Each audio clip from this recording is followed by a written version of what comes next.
I was there in the years of the Clinton attempt to make the change.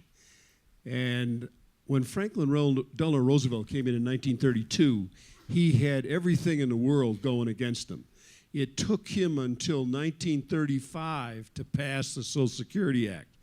That means you're going to get whoever comes into the presidency in 2008, it's going to be 2011 before this happens. There will be a big debate, but it's going to happen. The difference now is when I was running the single-payer coalition in the House, I had 95 votes. I talked to every single specialty organization in medicine.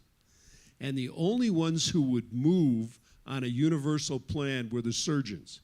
Today, every single specialty is now interested in a universal system.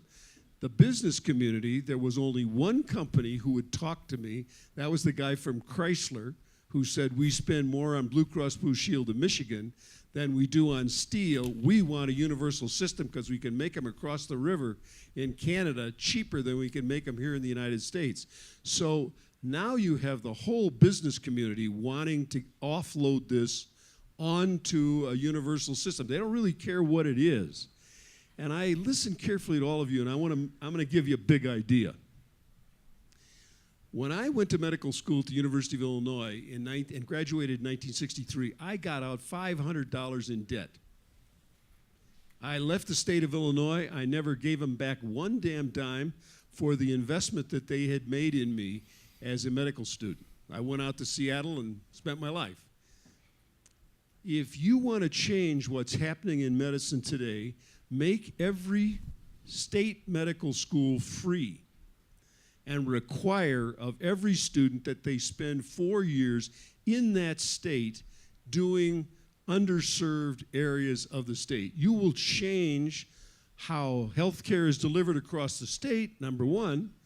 Number two, at the University of Washington, you come out of medical school $150,000 in debt. Now, I don't know how many of you remember when you were 24 years old, but if you're $150,000 in debt, you do not make a decision about what's good for the profession or what's good for the policy or anything else. You say, where can I go to make money and pay off my debt?